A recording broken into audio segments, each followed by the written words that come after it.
இந்த செய்தியை உங்களுக்காக வழங்குவது அருண் மசாலா. 1983 ஆண்டிலிருந்து தரத்துடன் தன்மை மாறாத அறுசுவை சமையலுக்கான அருண் மசாலா.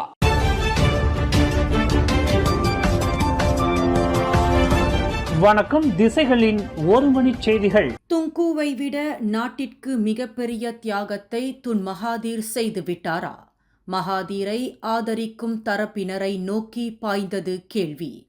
நாட்டின் 4வது பிரதமர் என்ற முறையில் துன் மகாதீர் முகமது செய்துள்ள தியாகத்தையும் அர்ப்பணிப்பையும் கருத்தில் கொண்டு அவர் மீது போலீஸ் புகார் செய்ய வேண்டாம் என்றும் குற்றவியல் வழக்கு தொடுக்க வேண்டாம் என்றும் பரிந்துரைத்துள்ள PKR கட்சியின் பசீர் கூடாங் MP ஹசான் அப்துல் கரீம் தற்போது கேள்வி கணைகளால் வறுத்து எடுக்கப்பட்டு வருகிறார். மலேசிய மக்களுக்காக துன் மகாதீர் நெடுஞ்சாலையை நிர்மாணித்தார், புத்ராஜயாவை உருவாக்கினார் என்று கூறி அந்த முன்னாள் பிரதமருக்காக பரிதாபப்பட்டு வரும் அந்த PKR MP ஹசான் இந்த நாட்டிற்காக சுதந்திரத்தை பெற்றுக் கொடுத்த துங்கு அப்துல் ரஹ்மானை விடவா துன் மகாதீர் பெரிய தியாகத்தை செய்துவிட்டார் என்று அம்னோ உச்சமன்ற உறுப்பினர் முகமது ஃபாட் ஜர்காசி கேள்வி கணைகளால் துளைத்துள்ளார். பத்துபுத்தே தீவு சிங்கப்பூரிடம் தாரை வார்த்து கொடுப்பதற்கு காரணமானவர் துன் மகாதீர் என்று கூறி அவர் மீது குற்றவியல் வழக்கை தொடர்வதற்கு அரச விசாரணை ஆணையம் பரிந்துரை செய்துள்ளது. அனைத்துலக நீதிமன்றம் அளித்த தீர்ப்பை எதிர்த்து மலேசியா மேல்முறையீடு செய்ய வேண்டியதில்லை என்று கூறி நாட்டின் பிரதமர் என்ற முறையில் துன் மகாதீர் தன்னிச்சையாக முடிவு எடுத்தது பெரிய தவறு அல்லவா என்று ஃபாட் ஜர்காசி வினவினார். வியூகம் நிறைந்த பத்துபுத்தே தீவு பரிபோதனை பற்றி கவலைப்படாமல் இருக்கும் துன் மகாதீர்தான் ஒரு காலத்தில் துங்கு அப்துல் ரஹ்மான் சிங்கப்பூரை லீ குவான் யூவிடம் விற்றுவிட்டதாக கூறி மலேசிய இறையாண்மை பறிப்போய்விட்டது என்று குற்றஞ்சாட்டி நீலிக்கண்ணீர் வடித்தார் என்பதை ஹசான் அப்துல் கரீம் மறந்துவிடக்கூடாது என்று அந்த அம்னோ தலைவர் நினைவூட்டினார்.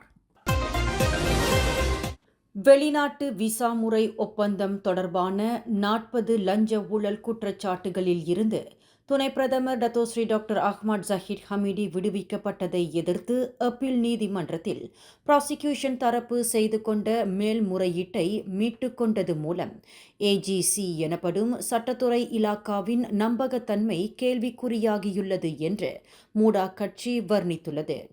அம்னோ தலைவருமான அஹ்மத் ஜஹீட்டிற்கு எதிரான லஞ்ச ஊழல் வழக்கு நிர்வகிக்கப்பட்ட முறையை அடிப்படையாக கொண்டு பார்க்கையில் அதிகார வர்க்கத்தின் அரசியல் கருவியாக சட்டத்துறை இலாக்கா பயன்படுத்தப்படுகிறது என்று பொதுமக்கள் கூறி வரும் குற்றச்சாட்டை வலுப்படுத்தியுள்ளது என்று மூடா கட்சி இன்று வெளியிட்டுள்ள ஓர் அறிக்கையில் தெரிவித்துள்ளது. AGC இலாக்காவின் நம்பகத்தன்மை குறைந்துவிட்டதைப் போல் இவ்வழக்கு சித்தரிக்கிறது என்று மூடா வர்ணித்துள்ளது. அரசாங்கத்துடன் இணைந்துள்ள ஒரு தரப்பினரையும் அரசாங்கத்துடன் இணையாத தரப்பினரையும் வெவ்வேறு கோணத்தில் வெவ்வேறு நிலைகளில் பார்க்கப்படுகிறது. வெவ்வேறு திசைகளில் அவர்களின் வழக்குகள் கையாளப்படுகின்றன என்று பொதுமக்கள் குற்றஞ்சாட்டி வருகின்றனர். அஹ்மத் ஜஹீட் வழக்கு கையாளப்பட்ட முறை அந்த குற்றச்சாட்டை வலுப்படுத்துவது போல் உள்ளது என்று மூடா கட்சி கூறுகிறது. அம்னோ தலைவருக்கு எதிரான 40 குற்றச்சாட்டுகள் தொடர்பான மேல்முறையீட்டை மீட்டுக்கொள்வதற்கு அவர் செய்து கொண்ட பிரதிநிதித்துவ மனுவை ஏற்றுக்கொள்ள முடியும் என்றால் அப்படியொரு வழக்கை சட்டத்துறை இலாக்கா எதற்காக நீதிமன்றத்திற்கு கொண்டு வந்தது என்பதை அறிய மக்கள் ஆர்வமாக உள்ளனர் என்று மூடா கட்சி தெரிவித்துள்ளது. சட்டத்துறை இலாக்காவிற்கு அரசியல் அழுத்தம் கொடுக்கப்படுகிறதா என்பதையும் மூடா கட்சி வினவியுள்ளது.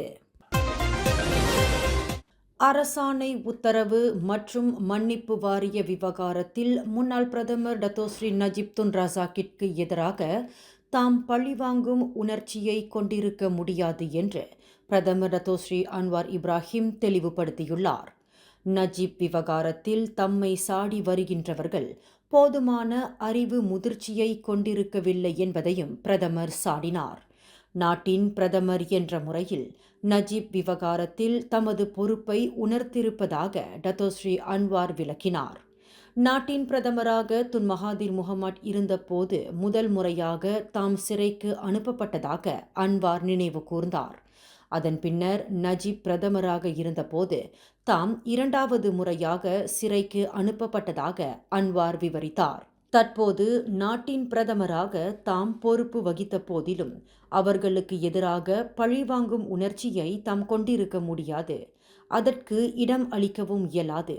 அனைவருக்கும் தாம் நியாயமாக செயல்பட வேண்டும் என்பதையும் அன்வார் தெளிவுபடுத்தினார்.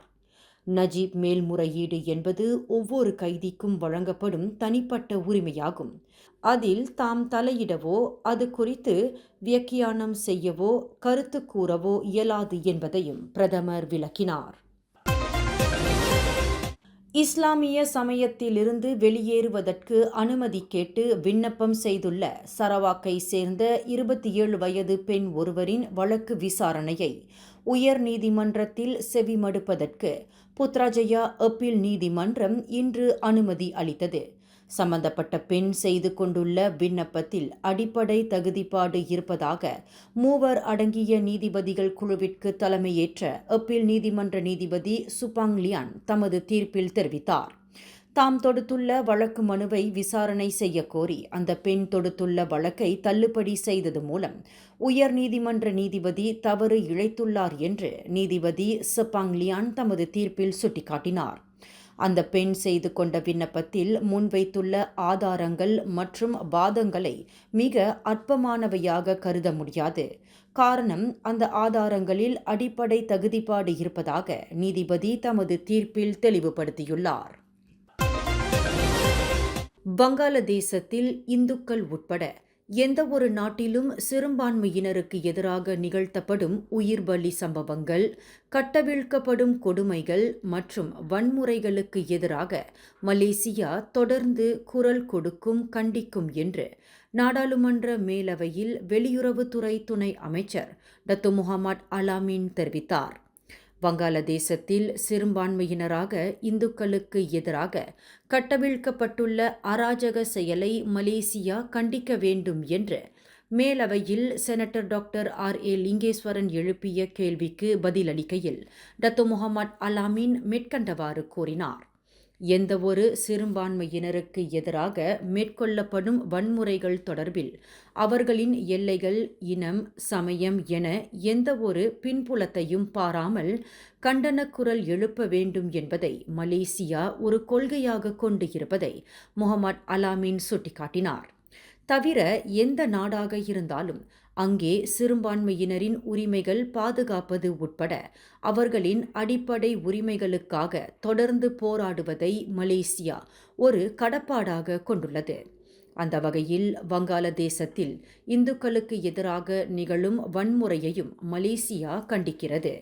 இதேபோன்று பாலஸ்தீனர்கள் விவகாரம் உட்பட தென்னாப்பிரிக்காவில் நிகழும் இனவெறி கொள்கையை கண்டிப்பதிலும் குரல் எழுப்புவதிலும் மலேசியா தொடர்ந்து உறுதி பூண்டு இருப்பதாக டாக்டர் லிங்கேஸ்வரனின் கேள்விக்கு பதில் அளிக்கையில் துணை அமைச்சர் முகமட் அலாமின் இவ்வாறு தெரிவித்தார். போலீசாரால் தேடப்பட்டு வந்த ஆடவன் ஒருவன் சுட்டுக் கொல்லப்பட்டான்.